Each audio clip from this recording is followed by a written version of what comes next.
Rwanda, visiting Rwanda has been something which is actually so nice and interesting. In actual senses, it's inspiring because what I've really gotten from here has really inspired me a lot to go back home to my country, which is South Sudan, and tell people about how other people outside there are expressing peace and how they are really living peacefully among themselves.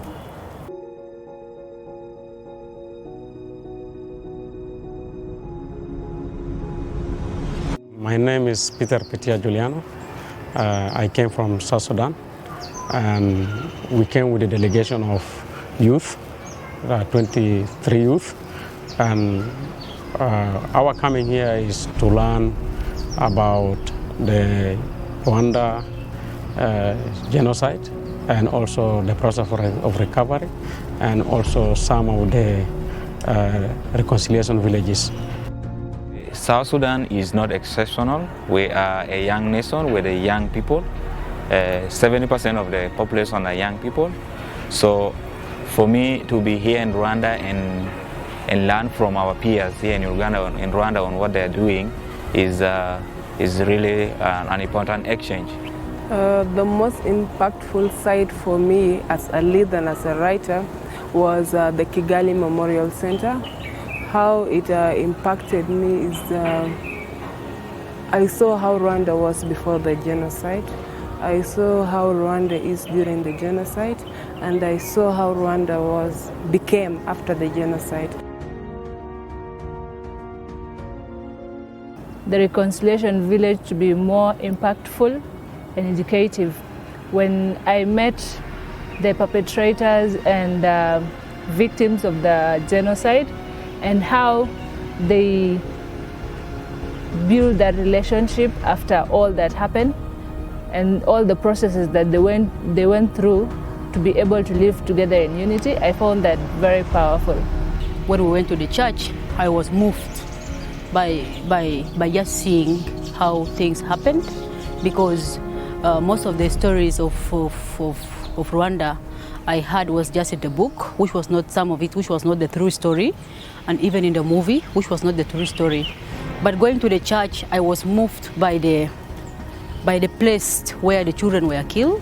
So I was very pissed myself. I was just down because I went under trauma when entering there, because I compared what happened here with what I've seen in my country that happened. So I was just imagining how it happened. But I was very happy because it happened, and people of Rwanda managed to accept it. Yes, it has happened. What else can we do?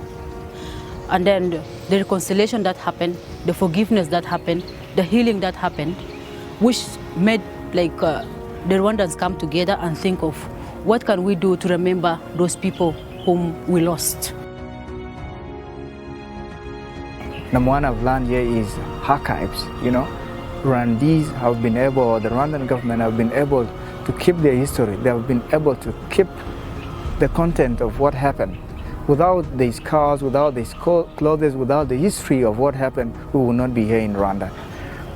Learning from Rwanda will help us, me individually, with our organization and what we do, will help me specifically in how we work with the people in the POCs, in the protection of civilians camps. We have so many people who are traumatized.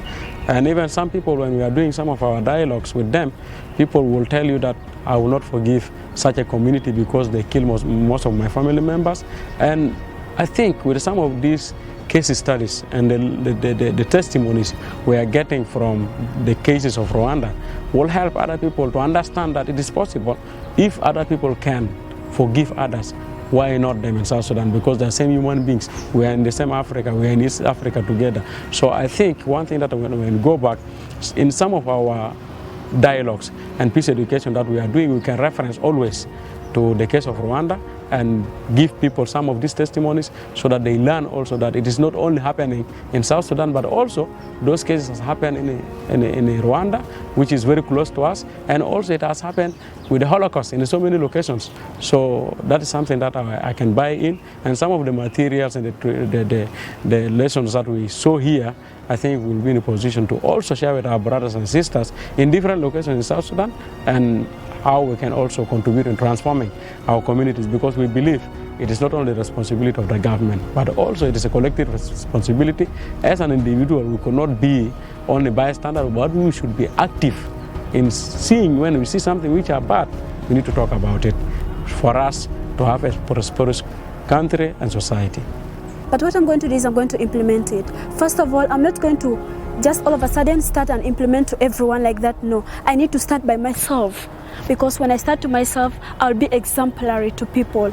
And then I follow that step eventually. I go to the nearest people next to me, my friends, my family. I talk to them. I try to change them to some extent. And the road keeps on moving. Because when you change someone, the other one goes on and change the other person. And I feel using that road that I will use, people will be able to learn a lot of things, and they'll be able to also find the experience that I gained from Rwanda. Not everything we learn from Rwanda we can implement back home. There are things that will touch our hearts, and we feel like we need to start something small. We're not aiming at changing the bigger nation, but start something small that you will leave an impact, and at least somebody will know when you are not there, they will remember that so and so was part of this change you are seeing. So I'm very much happy, and I'm very much glad to visit Rwanda, and everything that I've seen, so that I also go and share with people like what is in the movie, what we are seeing in the movie, what we are reading in the books. It was not written by Rwandans, you know. They are the people who knows what happened. They are the people who told us, who can tell the real story, not somebody else to come and tell you what happened. Moreover, it's just a false story.